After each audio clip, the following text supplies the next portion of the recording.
Press conference का उद्देश्य है कि राष्ट्रीय जनता दल बिहार के निर्देशानुसार आज हम लोग प्रेस कॉन्फ्रेंस रखे हैं। ये जो बिहार में सरकार है, ये आरक्षण विरोधी सरकार है। बिहार में लूट, हत्या, बलात्कार, पुलिसों का बर्बरता आम है। इस पर कहीं भी किसी तरह से अंकुश सरकार नहीं लगा पा रही है। आदरणीय तेजस्वी यादव जी नेता प्रतिपक्ष, आदरणीय लालू प्रसाद यादव जी राष्ट्रीय अध्यक्ष राष्ट्रीय जनता दल के अथक प्रयास से बिहार में जातीय जनगणना हुआ जो अंजाम तक पहुंचा। जातीय जनगणना होने के बाद जो ये पता चला कि बिहार के अंदर में जितने भी जाति और धर्म के लोग हैं, दलित, महादलित, पिछड़ी जाति, अत्यंत पिछड़ी जाति किस स्थिति में रह रहे हैं, सबका स्थिति से अवगत हुआ गया, जानकारी मिली। महागठबंधन की सरकार ने उस समय आरक्षण को बढ़ाकर 65% किया, जिसको उच्च न्यायालय के जरिया रोक लगा दिया गया। फिर आदरणीय तेजस्वी यादव जी नेता प्रतिपक्ष उस पर पिटीशन भी लगाए आदरणीय माननीय उच्च न्यायालय में। ये सरकार जात के विरोधी हैं। ये नहीं चाहते हैं कि बिहार के अंदर में जातीय जनगणना में जिन लोगों की स्थिति आई है, जो स्पष्ट स्थिति हुआ है, इन लोगों को आरक्षण मिले, इन लोगों को नौकरी मिले, ये लोग अच्छा स्थिति में आए और निचले पायदान से उठ करके ऊपर के पायदान पर आए, ये लोग नहीं चाह रहे हैं। इसी संदेश को राष्ट्रीय जनता दल के तमाम पदाधिकारी, एक एक कार्यकर्ता ये संकल्प लिया है कि इस संदेश को आप लोगों के माध्यम से हम लोग गांव-गांव तक पहुंचाने का काम करेंगे। सर, ये कहा जाता है कि जो आरक्षण पर रोक लगाने के लिए सुप्रीम कोर्ट या फिर कोर्ट गए थे, ये बीजेपी के लोग आरक्षण को रोक लगाने के लिए कोर्ट का दरवाज़ा खटखटाया था।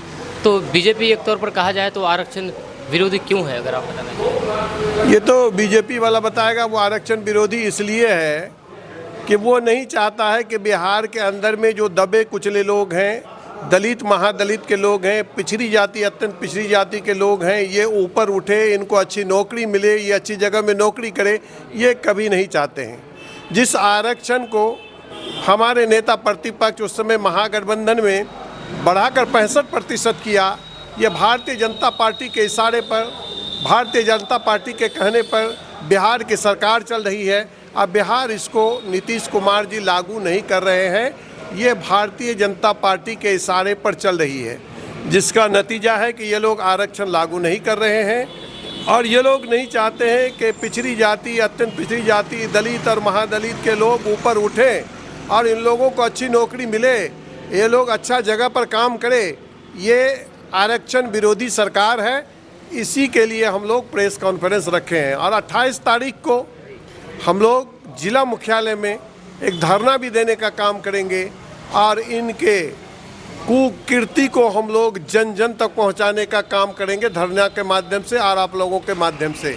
ये हम लोग पूरे देश को बताना चाहते हैं। अभी झारखंड में हम लोगों को कामयाबी मिली, झारखंड में हमारी सरकार बनी, उसी तरह से बिहार के अंदर में 2025 में आदरणीय लालू प्रसाद यादव जी के नेतृत्व में, आदरणीय तेजस्वी यादव जी नेता प्रतिपक्ष के नेतृत्व में बिहार में हम लोग चुनाव लड़ेंगे और अगला मुख्यमंत्री के रूप में तेजस्वी यादव जी बिहार के मुख्यमंत्री बनेंगे 2025 में। इसके लिए भी राष्ट्रीय जनता दल के एक एक कार्यकर्ता गांव-गांव में जाकर के संगठन का काम कर रहा है, संगठन को मजबूत कर रहा है, लोगों से मिल रहे हैं और 2025 में इंशाअल्लाह बिहार के अंदर में सत्ता बदलेगा और सत्ता बदलने के बाद तेजस्वी यादव की सरकार आएगी, तेजस्वी जी बिहार के मुख्यमंत्री बनेंगे इंशाअल्लाह।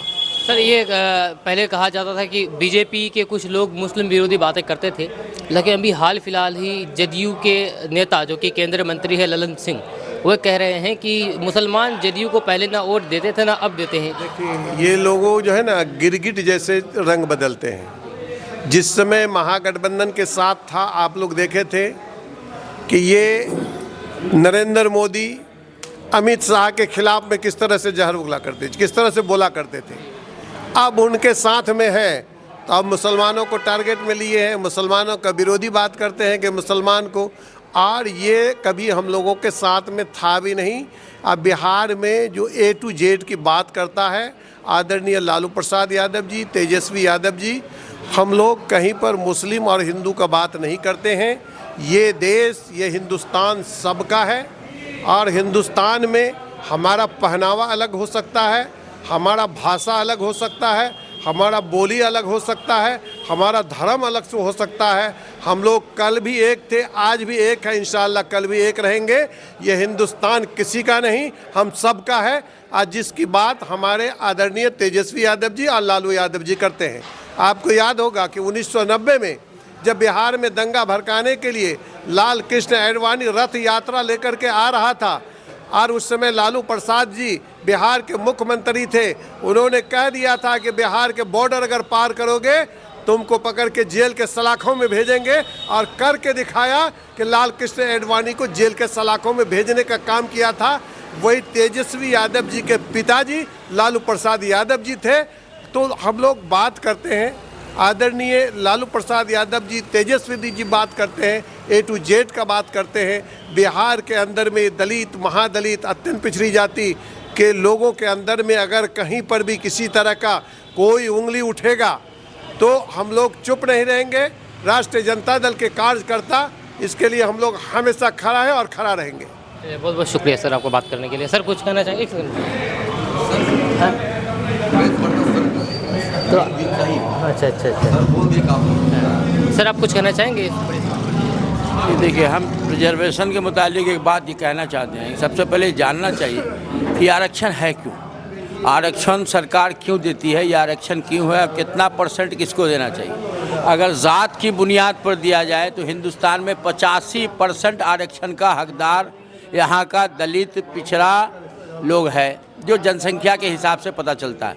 लेकिन उसके बावजूद 65% की भागीदारी हम चाहते हैं, क्योंकि समाज में वैसे लोग हैं जो पिछड़ा होते हुए भी स्वर्ण तबके में आते हैं, अच्छे हैं, संपन्न हैं। उनको छोड़ के वो लोग जो समाज के पिछले अंतिम पंक्ति पर खड़े हैं, उनको सही दिशा देने के लिए, उनकी आर्थिक स्थिति में सुधार करने के लिए आरक्षण का होना बहुत ज़रूरी है। और उसकी संख्या जब तक 65% नहीं होगी तो सभी को आरक्षण का लाभ नहीं मिलेगा। बहुत